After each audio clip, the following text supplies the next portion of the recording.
നമസ്കാരം. ന്യൂസ് കേരള പ്രധാന വാർത്തകളുമായി CK നാസർ കാഞ്ഞങ്ങാട്. വയനാട് ചൂരൽമല ഉരുൾപൊട്ടൽ ദുരന്തബാധിതരുടെ പുനരധിവാസത്തിനായുള്ള ഭൂമി ഏറ്റെടുക്കലിൽ വീണ്ടും പ്രതിസന്ധി. ഭൂമി ഏറ്റെടുക്കലുമായി മുന്നോട്ടു പോകാമെന്ന ഹൈക്കോടതി സിംഗിൾ ബെഞ്ച് ഉത്തരവിനെതിരെ എസ്റ്റേറ്റ് ഉടമകളായ ഹാരിസൺ മലയാളം അപ്പീൽ നൽകി.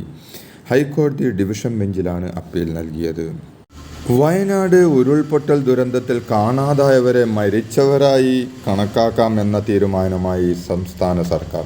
ഇതിനായി പട്ടിക തയ്യാറാക്കും. മരിച്ചവർക്കുള്ള ധനസഹായത്തിന് 2 സമിതികൾ രൂപീകരിക്കുകയും ചെയ്തു. തുടർ നടപടികൾക്കായി പ്രാദേശിക സമിതിയും സംസ്ഥാനതല സമിതിയുമാണ് രൂപീകരിക്കുക. പ്രാദേശിക സമിതി ആദ്യം മരിച്ചവരുടെ പട്ടിക തയ്യാറാക്കും. കാണാതായവരുടെ കുടുംബത്തിനും സഹായം എന്നത് ദുരിതബാധിതരുടെ പ്രധാന ആവശ്യമായിരുന്നു. MLA സ്ഥാനം രാജിവെച്ച് നിലമ്പൂരിൽ UDFന് നിരുപാധിക പിന്തുണ പ്രഖ്യാപിച്ചിട്ടും PV അൻവറിന്റെ മുന്നണി പ്രവേശനത്തിൽ തിടുക്കത്തിൽ തീരുമാനം വേണ്ടെന്ന് നേതൃത്വം.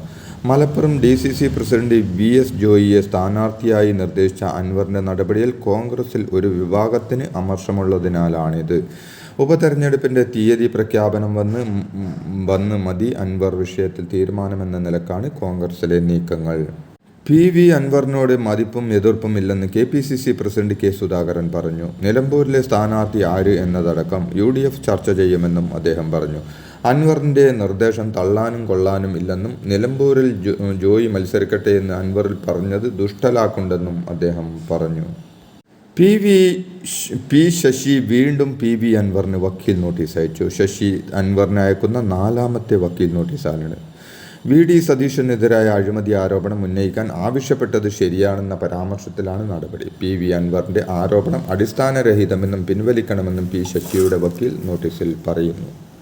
UDFൽ മാപ്പപേക്ഷ എഴുതി തയ്യാറായി നിൽക്കുകയാണ് PV അൻവറെന്ന് CPM സംസ്ഥാന സെക്രട്ടറി MV ഗോവിന്ദൻ പറഞ്ഞു. P ശശിയെ ശത്രുവായി പ്രഖ്യാപിച്ചതുകൊണ്ടാണ് PV അൻവർ അദ്ദേഹത്തിനെതിരെ നിരന്തരം ആരോപണം ഉന്നയിക്കുന്നതെന്നും അദ്ദേഹം പറഞ്ഞു. ഇടതുമുന്നണി നിലമ്പൂരിൽ ഉപതെരഞ്ഞെടുപ്പിന് തയ്യാറാണെന്നും മണ്ഡലത്തിൽ സ്വതന്ത്രൻ വരുമോ എന്നൊക്കെ അപ്പോൾ നോക്കാമെന്നും ഗോവിന്ദൻ പറഞ്ഞു. അതേസമയം NM വിജയന്റെ മരണത്തിൽ കടത്തിന്റെ ഉത്തരവാദിത്തം കോൺഗ്രസ് ഏറ്റെടുക്കണമെന്നും അദ്ദേഹം കൂട്ടിച്ചേർത്തു.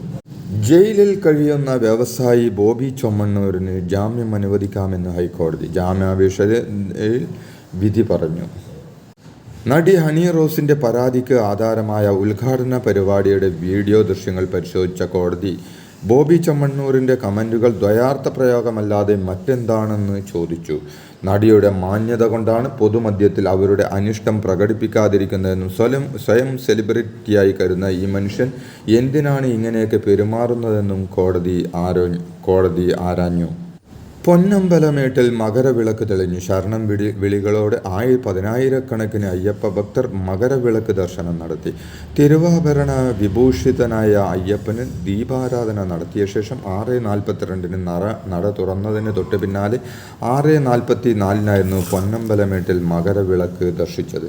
പൊന്നമ്പലമേട്ടിൽ 3 തവണയാണ് മകരവിളക്ക് തെളിഞ്ഞത്. പിച്ചി ഡാം റിസർവോയറിൽ വീണ 3ാമത്തെ പെൺകുട്ടിയും മരിച്ചു. പട്ടിക്കാട് മുരിങ്ങത്തുപറമ്പിൽ ബിനോജിന്റെയും ജൂലിയുടെയും മകൾ എറിൻ 16 ആണ് മരിച്ചത്. വെന്റിലേറ്ററിൽ ചികിത്സയിൽ തുടരവെ ഇന്നലെ വൈകുന്നേരത്തോടെയാണ് മരണം സംഭവിച്ചത്. തൃശൂർ സെന്റ് ക്ലേസ് സ്കൂളിലെ +1 വിദ്യാർത്ഥിനിയാണ് എറിൻ. UGC ചട്ടങ്ങൾ പോലും പാലിക്കാതെ രാജ്യത്തുടനീളം പ്രവർത്തിക്കുന്ന സ്വകാര്യ സർവകലാശാലകൾ പൊതു സർവകലാശാലകളുടെ പ്രവർത്തനത്തെ ദോഷകരമായി ബാധിക്കുമെന്നും UGCയുടെ വിശ്വാസ്യത തന്നെ ചോദ്യം ചെയ്യുമെന്നും മുഖ്യമന്ത്രി പിണറായി വിജയൻ പറഞ്ഞു. കൊച്ചി സർവകലാശാലയിൽ തുടങ്ങിയ ദ്വിദിന രാജ്യാന്തര ഉന്നത വിദ്യാഭ്യാസ കോൺക്ലേവ് ഉദ്ഘാടനം ചെയ്യുകയായിരുന്നു അദ്ദേഹം. നടി ഹണി റോസ് നൽകിയ ലൈംഗിക അധിക്ഷേപ പരാതിയിൽ വ്യവസായി ബോബി ചൊമ്മണ്ണൂരിന് ജാമ്യം അനുവദിച്ച ഹൈക്കോടതി സമാനമായ കേസുകളിൽ ഉൾപ്പെടരുതെന്നും ജാമ്യവ്യവസ്ഥകൾ ലംഘിച്ചാൽ മജിസ്ട്രേറ്റ് കോടതിക്ക് ഇടപെടാമെന്നും ബോബി ചൊമ്മണ്ണൂരിന്റെ ജാമ്യാവസ്ഥയിൽ ഹൈക്കോടതി വ്യക്തമാക്കി. ജാമ്യം അനുവദിച്ചിട്ടും ജയിലിൽ നിന്ന് പുറത്തിറങ്ങാതെ ബോബി ചൊമ്മണ്ണൂർ. ജാമ്യം നടപ്പാക്കേണ്ടതില്ലെന്ന് ബോബി ചൊമ്മണ്ണൂർ അഭിഭാഷകരോട് അറിയിക്കുകയായിരുന്നു. റിമാൻഡ് കാലാവധി കഴിഞ്ഞിട്ടും സാങ്കേതിക പ്രശ്നങ്ങളിൽ കുടുങ്ങി പുറത്തിറങ്ങാൻ പറ്റാതെ തടവുകാർക്ക് ഐക്യദാർഢ്യം പ്രഖ്യാപിച്ചുകൊണ്ടാണ് ബോബി ചൊമ്മണ്ണൂരിന്റെ നാടകീയ നീക്കം. അവർക്കും ജയിൽ മോചിതരാകാൻ സാധിച്ചാലേ താൻ ജയിലിൽ നിന്ന് പുറത്തിറങ്ങുമെന്നാണ് ബോബി ചൊമ്മണ്ണൂർ പറയുന്നത്. ഹൈക്കോടതി ഉത്തരവനുസരിച്ചുള്ള ജാമ്യവ്യവസ്ഥകൾ അംഗീകരിച്ചുകൊണ്ട് ജയിലിനുള്ളിലെ ബുക്കിൽ ഒപ്പിടാൻ തയ്യാറാകാതിരിക്കുകയാണെന്നാണ് വിവരം. നിലവിൽ കാക്കനാട് ജയിലിലാണ് ബോബി ചെമ്മണ്ണൂർ ഉള്ളത്. ഹണി റോസ് നൽകിയ ലൈംഗിക അധിക്ഷേപ പരാതിയിൽ വ്യവസായി ബോബി ചെമ്മണ്ണൂരിനെതിരായ നിയമ നടപടി സമൂഹത്തിന് നൽകുന്നത് ശക്തമായ സന്ദേശമാണെന്ന് സംസ്ഥാന വനിതാ കമ്മീഷൻ അധ്യക്ഷ പി സതീദേവി പറഞ്ഞു. കോടീശ്വരനായ ആളെ സ്ത്രീ വിരുദ്ധ പരാമർശത്തിൽ നിയമത്തിന് മുന്നിൽ കൊണ്ടുവന്നത് തന്നെ സന്തോഷമുണ്ട് എന്നും അവർ പറഞ്ഞു. പത്തനംതിട്ട പീഡനക്കേസിൽ 44 പ്രതികൾ ഇതുവരെ അറസ്റ്റിലായതായി DIG അജിത ബീഗം അറിയിച്ചു. 15 പേർ കൂടി പിടിയിലാകാനുണ്ടെന്നും ഇവരിൽ 2 പ്രതികൾ വിദേശത്താണെന്നും ഇവരെ കൂടി പിടികൂടാൻ റെഡ് കോർണർ നോട്ടീസ് പുറപ്പെടുവിക്കുമെന്നും അജിത ബീഗം പറഞ്ഞു. പത്തനംതിട്ട പീഡനക്കേസിൽ പെൺകുട്ടിയുടെ മൊഴിയെടുത്തു. അടൂർ ഫസ്റ്റ് ക്ലാസ് മജിസ്ട്രേറ്റാണ് കോടതി മൊഴി രേഖപ്പെടുത്തി. കേസിൽ ഇന്ന് ഒരു പ്രതി കൂടി അറസ്റ്റിലായി. പത്തനംതിട്ട ടൗൺ സ്റ്റേഷനിൽ രജിസ്റ്റർ ചെയ്ത കേസിലാണ് അറസ്റ്റ്. ഇതോടെ അറസ്റ്റിലായ ആകെ പ്രതികളുടെ എണ്ണം 44ആയി. നെയ്യാറ്റിൻകരയിലെ ഗോപൻ സ്വാമിയുടെ സമാധി പൊളിക്കാനുള്ള കളക്ടർ ഉത്തരവിനെതിരെ ഹൈക്കോടതിയെ സമീപിക്കുമെന്ന് കുടുംബം. സ്വാമി സമാധിയായത് തന്നെയാണെന്ന് ഭാര്യ ആവർത്തിച്ചു. എന്നാൽ സമാധിയായെന്ന നോട്ടീസ് നേരത്തെ അച്ചടിച്ചതാണോ എന്നതിലടക്കം പോലീസിന് സംശയമുണ്ട്. സാഹചര്യങ്ങൾ പരിശോധിച്ച് 2 ദിവസത്തിനുള്ളിൽ തുടർ നടപടികളിലേക്ക് കടക്കാനാണ് പോലീസിന്റെ തീരുമാനം. കൊച്ചി കലൂർ സ്റ്റേഡിയത്തിൽ നടന്ന നൃത്ത പരിപാടിക്കിടെ പരിക്കേറ്റ ഉമാ തോമസ് MLAയുടെ ആരോഗ്യനിലയിൽ വലിയ പുരോഗതി.